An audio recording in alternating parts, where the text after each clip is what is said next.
आखिर क्या है रामगढ़ गांव का सच और कौन है ये ब्रह्म राक्षस? ये कोई इंसान है या फिर है ये एक हैवान? क्या एक सामान्य सा लड़का राजीव रोक पाएगा इस नरभक्षी को या फिर वो भी बनेगा इसका शिकार? और कैसे की एक रहस्यमय गुफा में रहने वाले एक बूढ़े पुजारी ने उसकी मदद? और क्या होगा जब होंगे आमने सामने एक सामान्य लड़का और एक राक्षस? आखिर क्या करेगा अब राजीव? जानने के लिए देखते रहिए ब्रह्म राक्षस एक सच। रामगढ़ नाम का एक गांव था जहां के लोग दिन प्रतिदिन मौत का शिकार हो रहे थे। उस गांव में एक अफवाह फैल गई कि ब्रह्म राक्षस जाग चुका है। गांव में डर का माहौल बना हुआ था। कोई भी घर से बाहर निकलने की हिम्मत भी नहीं कर रहा था। एक दिन एक युवक जिसका नाम राजीव था, उसने फैसला किया कि वह इस अफवाह की सच्चाई का पता लगाएगा।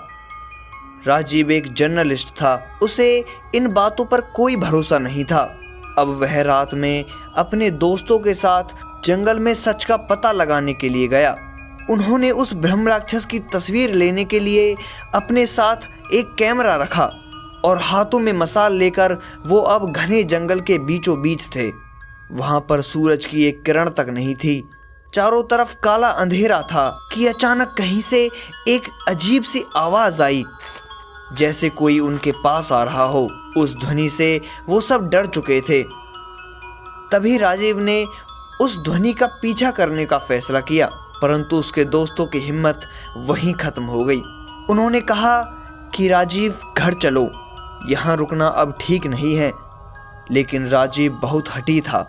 वह किसी भी हालत में इस अफवाह का पता लगाना चाहता था। उसके सारे दोस्त वहीं एक पेड़ के नीचे बैठ गए और राजीव उस आवाज के पीछे चला गया। उस वक्त उस जंगल की खामोशी ही किसी आदमी को डर के मारे मारने को काफी थी। चारों तरफ पक्षियों की आवाज। अब राजीव चलते चलते एक तालाब के पहुंच पहुंचा। उस तालाब की मिट्टी पर किसी अजीब तरह के पैरों के निशान बने थे। राजीव समझ चुका था कि शायद ये उसी ब्रह्म राक्षस के पैरों के निशान हैं। अब वह तालाब पार करके उन निशानों का पीछा करता है। जैसे जैसे वो निशानों का पीछा करता हुआ जा रहा था, वैसे ही उस जंगल की खामोशी बढ़ती जा रही थी। थोड़ा आगे चल के उसके सामने एक गुफा आती है और उस गुफा के अंदर कुछ अलग प्रकार की हलचल थी। राजीव उस गुफा में अंदर चला गया और वह वहां देखता है कि सामने एक शिवलिंग रखी है और वहां एक बूढ़ा पुजारी ध्यान कर रहा है।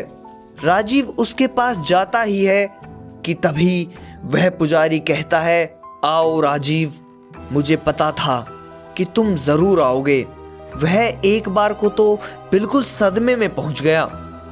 उसे हैरानी थी कि ये पुजारी उसका नाम कैसे जानता है और यह इतने घने जंगल में इस अंधकार से भरी गुफा में आखिर कर क्या रहा है। वो पुजारी फिर राजीव को अपने पास बिठाता है और उसे बताता है कि ये ब्रह्म राक्षस एक श्राप से जुड़ा हुआ है और इसे सिर्फ एक अभिमंत्रित तलवार से ही मारा जा सकता है।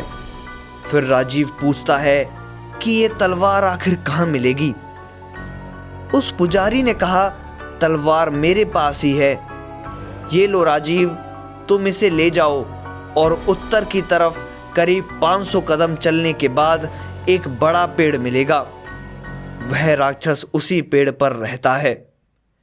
और हाँ बेटा, उसे सूरज निकलने से पहले मार देना, वरना वो तुम्हें मार देगा। अब राजीव उत्तर की तरफ 500 कदम चलता है और देखता है कि एक विशाल पेड़ पर सोया हुआ करीब 20 फुट लंबा एक राक्षस। उसे देखकर ही राजीव डर जाता है। वह अपने कदम पीछे ले लेता है। तभी उसके पैरों की आवाज सुनकर वो ब्रह्म राक्षस जाग जाता है और सीधा राजीव पर हमला कर देता है। पहले हमले से तो राजीव बच जाता है, परंतु उसके अगले हमले से पहले वह अपने आप को बचाने की गुहार लगाता है। उसके दोस्तों ने उसकी आवाज सुनी, परंतु कोई उसे बचाने नहीं गया और वो सब लोग अपने घर चले गए। उन्हें लगा कि राजीव को बचाने का कोई फायदा नहीं है। वो ब्रह्म राक्षस अब उसे नहीं छोड़ेगा। परंतु दूसरी ओर राजीव पूरी हिम्मत से उस ब्रह्म राक्षस का सामना कर रहा था। उसके दोस्त उसे वहीं छोड़कर चले गए और किसी को नहीं पता कि अब राजीव का क्या होगा। उसके सारे दोस्त जब गांव आए तो लोगों ने राजीव के बारे में पूछा। उन सब ने कहा कि वह उस राक्षस ने जान से मार दिया है और अब वो कभी नहीं लौटेगा। सारे गांव वाले अपना सर नीचे झुकाकर खड़े हो गए और सब अपने अपने घरों में घुस गए। लेकिन तब से हर रात को किसी की जंगल से आवाज आती है और वो आवाज थी, ब्रह्म राक्षस भूखा है, ब्रह्म राक्षस भूखा है। आखिर ये आवाज है किसकी और क्या हुआ राजीव के साथ? क्या राजीव ब्रह्म राक्षस को मार पाएगा? जानेंगे इस कहानी के अगले भाग में। तो दोस्तों, ऐसे ही डरावनी और रहस्यमयी कहानियों को जानने के लिए हमारे चैनल को सब्सक्राइब करें। मिलते हैं एक नई रहस्य और रोमांच से भरी एक नई खौफनाक कहानी के साथ। तब तक के लिए अलविदा।